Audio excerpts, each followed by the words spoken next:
Okay, here we go. We've got um, the next couple of sections of Pliny to look at. We had a good day. I thought you guys were generally really engaged with learning today, so that was excellent. I'm really glad. Um, everyone that was there, good job, good job. If you weren't there, get the notes from someone who was. Although, frankly, almost everybody was there, so that worked out really well. Uh-oh, that's not good.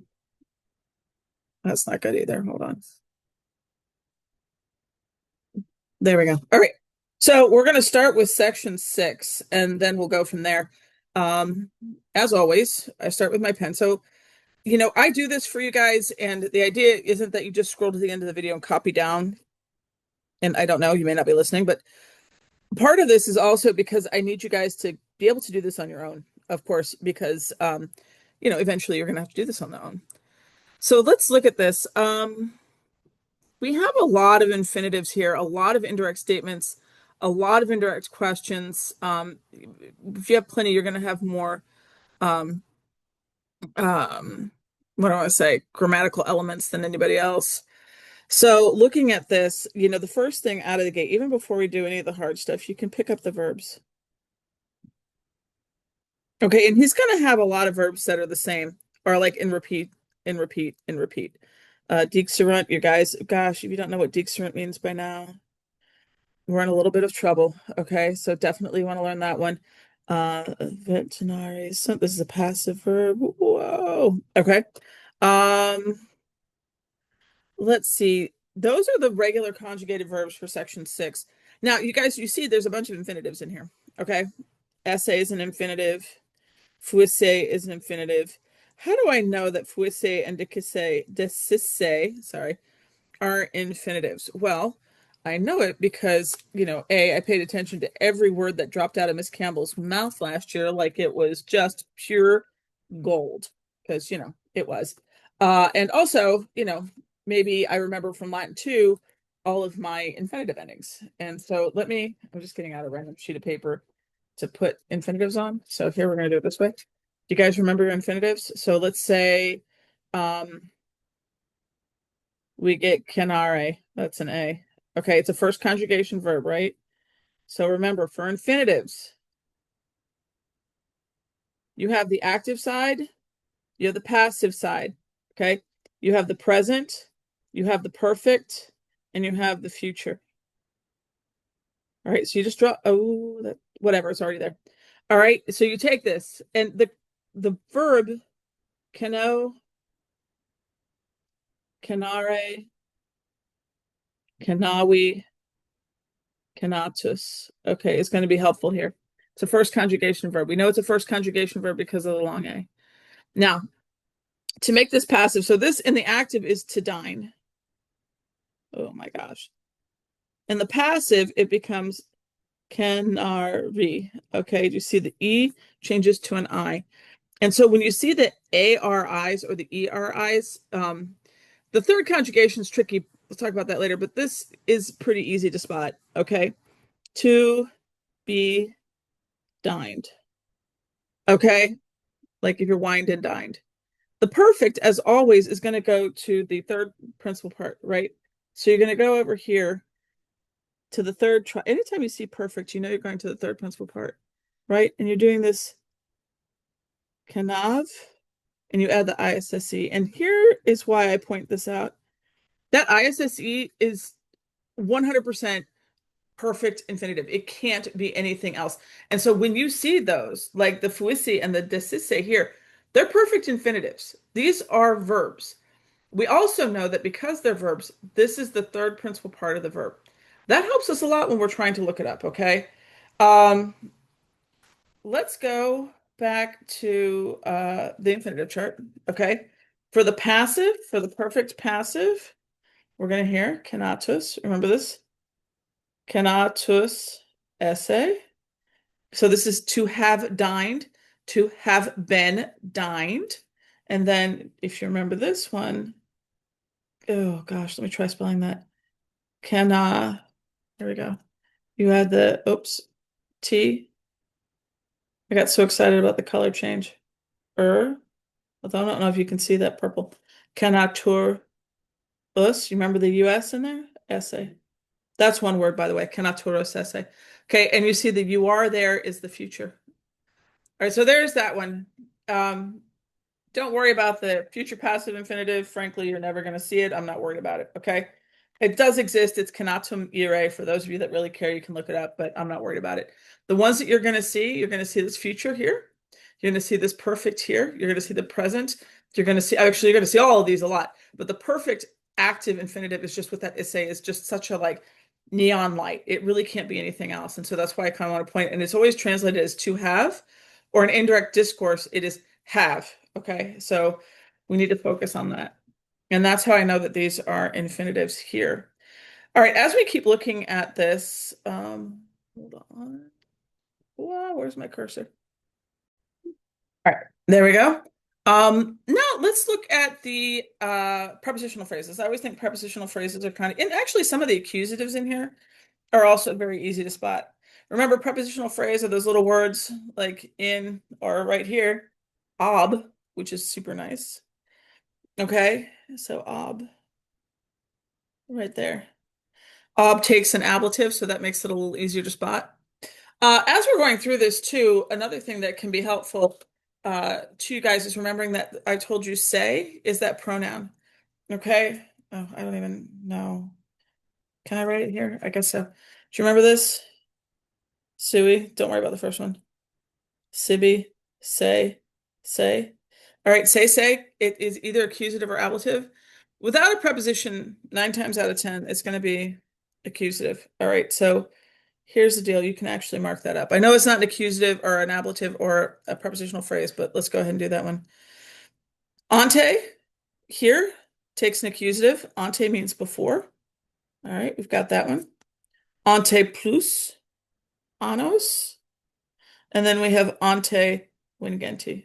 All right, all those are nice little prepositional phrases for you. Notice too the repetition of the quidam. Okay. Uh, and a quidam. Okay, so again, that's going to help us out. What is going on? Why is my phone's doing something weird? Okay. Okay. Sorry. Got distracted by digital technology, which is why it shouldn't be on in the classroom. All right, let's see. Other things to do. Once I've done those, I don't see another prepositional phrase in here, but there are some things in here that I know I can just knock out. For example, imaginum, tuam. Guys, remember today in class when you guys kind of lost your minds a little bit because I reminded you that imaginum, even though this is talking about Trajan, the word imagine is feminine, which means the tuam, your image, is a feminine tuam. This does not mean that Trajan is feminine. It means that the imaginum is feminine. This is really, really hard, I think, for English language or for English speakers to wrap our heads around because we just don't have gender in our language. So it's very weird. Okay. Other things that I can kind of, go, oh, I know what this one is. For example, Christianos, OS, that's going to be accusative. All right. Without even looking any further, I know that one's accusative. Slam dunk out of the park. Uh, this actually is going to look very similar to what was up here, if you guys remember that one. And when I see this kind of, it's that they have decurrent and it's dixerent. It's the same verb, it's the same construct. So if Christo up there is in the dative, because verbs of giving, showing, and telling give a dative, then this one is also going to be dative. Anything else in here? I'm going to let you take a look. There's one couple of things. For example, deorum. Look at that O-R-U-M. Okay, whenever it's an O-R-U-M, it's genitive. Let me find my green pen. Sorry, here. All right. There you go. Okay. And simulacra. Okay. Simulacra here is going to be accusative. It is neuter plural. I know, right? What are you going to do? And then hick, hike, hawk. This he here is one, usually when it's in little brackets like that, what it means is in some texts it's there and some it's not. If you ever want to take a really interesting course, I took a very fascinating course on New Testament Greek, but just the translation and the copying of some of these ancient texts and what happened is fascinating. So anyway, sometimes what happens is in some versions of it, there's a he there, in some versions there isn't. So they usually sometimes just put in little brackets like that and go, maybe it's there, maybe it's not. But it helps you because we know he is plural nominative, which means the omnes here has to be nominative. Okay, and that makes sense because these all. All right. Now, don't worry. The rest of these I wouldn't mark up. I think this is good. So that's section 6. All right, so there's section 6. Now we're going to look at section 7. And again, when you look at section 7, let's start with the verbs. This is a little bit more challenging because I have to go between 2 pages. Hold on. All right, let's start with section 7. Okay. Let's start with the verbs. We have the affirmation. Remember, this letter has had a lot of third person plural and interrogate, like up here, first person singular. Because remember, Pliny's writing this letter, but he's writing it about the Christians. So it's a lot of they said this, I did this. Fuisse, you guys should remember this by now. That's an infinitive. It's the part of to be. Let's see. Hey, maybe you guys remember this verb. Sum, esse, fui. Okay. Its infinitive chart includes esse, which means to be, and fuisse. You see how we get the F and the U together to form the stem? To have been. Okay. There are no passive forms because there's no passive to be. Like I am being, it doesn't make sense. Okay, it doesn't work. So anyway, there's only active forms. So, and the two that you're really going to see most often is essay to be and fuisse to have been. However, you're never going to find essay in the dictionary. You have to remember that this comes from sum. So sum, essay, and then fuisse. Okay, so the present participle and the perfect participle, those are all over the place here. All right, so like the fuisse. And again, that makes sense because it's what they have done. Okay, what they say they've done, what they are thinking about doing, and what they won't do. Okay, and then quan winere, hopefully you recognize that with the IRE there. I don't see another in, oh wait, here we go, decre. Okay, remember those infinitives? You're looking for those EREs, those IREs, and those ISSEs. Those ones really stand out. Okay, let's look at participles. Okay, there's a couple here. Um, there is the ante, and we know from before here, ante takes the accusative. So there you go, that's that one. I actually don't know that there's, oh wait, right here. Whoa, okay.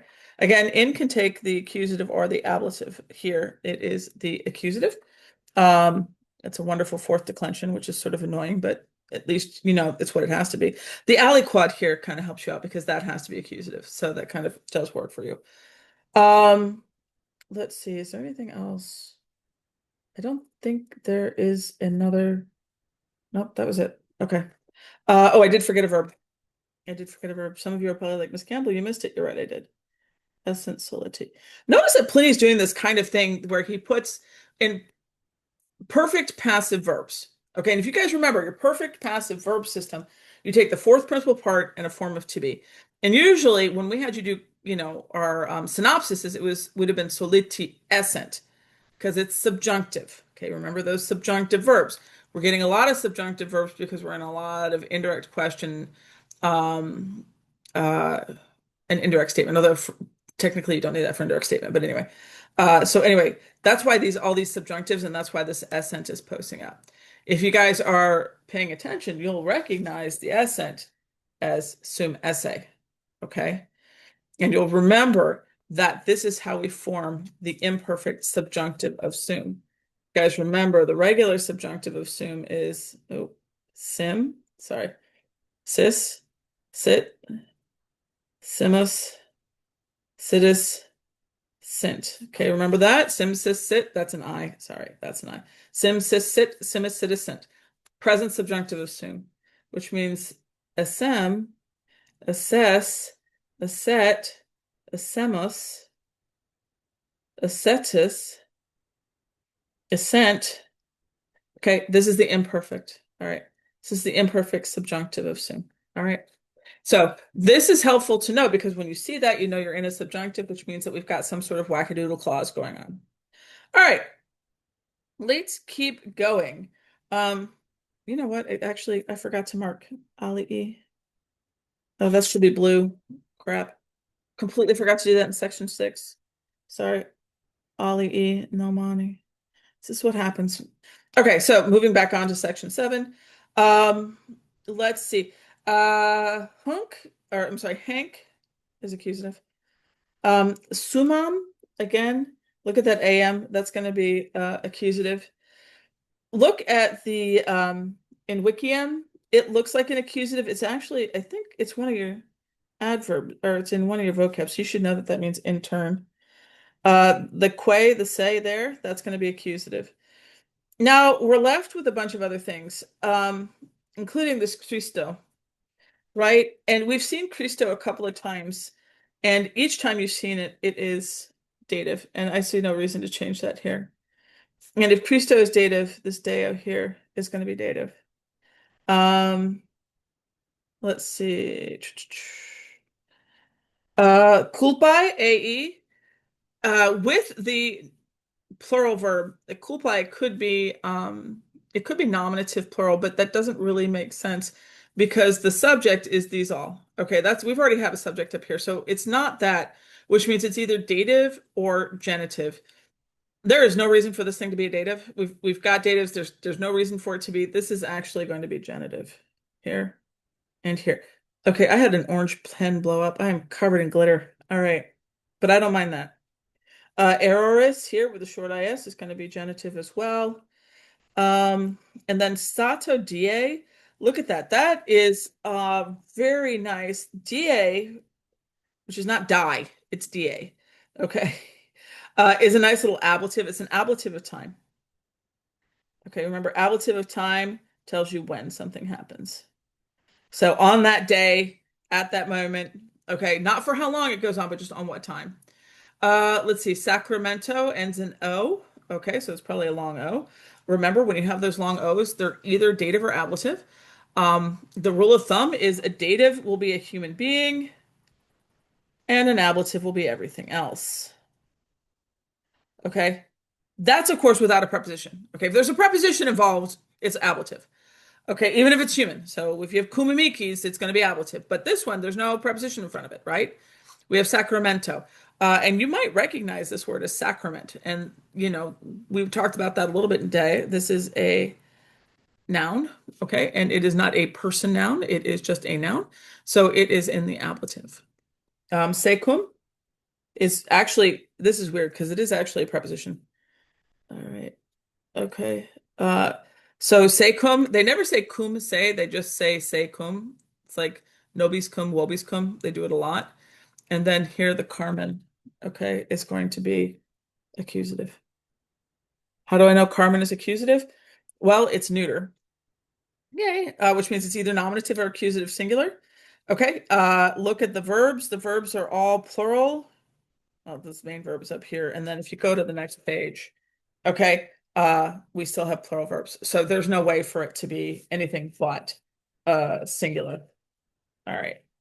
Uh, which means that that has to be the accusative. Okay. We are once again, look at all the infinitives. When you see this many infinitives, you should be thinking we're probably in indirect discourse. Section 7 was a bit longer than I thought it was, but let's keep going. Okay. We have obstringere. That's an infinitive. Hopefully you catch that. Okay. We have committerant here, another subjunctive.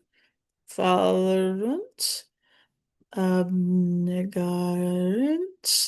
Um, let's see, what else do we have? We have fuisse. Okay, the infinitive fuisse here. We're getting into a bunch of gerunds and gerundives, which is actually very exciting. Facere, discisse. I'm not going over these infinitives because we kind of already did that. The veturam is a first person singular verb. Veturam. That's a tough one because a lot of you are going to think, hey, it's an accusative, and it's not. It's a verb, and that's exciting. All right, essay is the infinitive. We've seen that, so hopefully that now isn't causing any confusion or delay. You're able to pick that up and just roll with it. Okay, those are all the verbs here. We are also going to be entering into a series of accusative neuters. Okay, furta, latrokinia, adulteria. I bet you guys can figure out what some of those are. Okay, And again, it's either nominative or accusative, but there's no way that you would have. I mean, when you see this nay, nay, nay like that, you're lining it up. Um, and I would expect a pattern there. Okay, so he's not changing the subject each time. In this case, it's just all the things basically that they're not going to do. Okay, ne fidem, uh, ne depositum appellare. And if nothing else, that tells you that it has to be neuter. Okay, we have this nominative masculine thing. Now, keep in mind that when Pliny was trying the Christians, it included women and children, but because men were in it, the entire group as a whole would be referred to in the masculine, not in the feminine. Okay, that would never happen. You could have all girls and one boy, and it would still be a masculine adjective that you use. All right, so that's just the way it is. Okay, morem here. We know morem is an accusative. Um, this is interesting. Look at this. Ad capiendum. I'm going to go about this. All right. That's odd plus a gerundive, which actually gives us purpose. And I'll go into that in a little bit. Um, promiscuum, inoxium, ipsum, all of these, of course, accusatives. Uh, post, here we go, addictium meum. Okay, secundum actually is also a preposition. It's a really obnoxious one because it's kind of big, but it takes the accusative. So secundum, uh, and then hiatus. Okay. Um, secundum here just actually comes from sequor. It means following.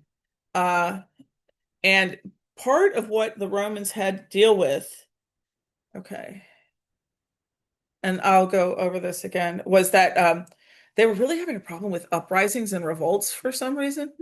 And so at one point, Trajan outlawed any group, like any sort of collection of people. They could not gather. Like people weren't allowed to be in groups greater than like five. It didn't matter if it was a book club or a knitting circle, you didn't do it. And so the Christians, because they would gather in groups of more than five, were on Trajan's watch list. Okay. Look at this, quibus paractus. Guys, I want you to take a look at this. And I want you to see this ablative and this ablative at the beginning of a sentence. And I want you to contemplate practice and think about it and just, you know, contemplate life in the universe and why Miss Campbell will be mentioning a couple ablatives, even if there isn't a comma. Just maybe just look at them. All right, here we go. With the sibi is dative. It's always dative. Sibi, tibi. All right, mihi, dative, dative, dative. Discendi. And again, I'm going to explain why these are, because those have to be because they're gerunds. Gerunds can only be neuter singular. So the long I of the neuter singular is genitive. So it really can't be anything else. You cannot have a plural gerund. So I'm going to, and how do I know one's a gerund and one's a gerundive? Well, this one is modifying cubum, so it's an adjective. Gerunds are active in meaning, and they do not modify anything, and they're only in the neuter. Okay. Um, Cubum also is masculine, so again, it doesn't work. It just you can't do it. So when you have it with, especially odd, by the way, odd takes. I should think odd can take a gerund too, but that's okay. Here it's a gerund. Okay, so you have gerundives and gerunds, and yes, they look exactly alike. Ah, clever of you to notice. All right, guys, those are the markups. I might go back through and actually do a translation section or more grammar sections, and then let me know if you have any questions. Okay, stop.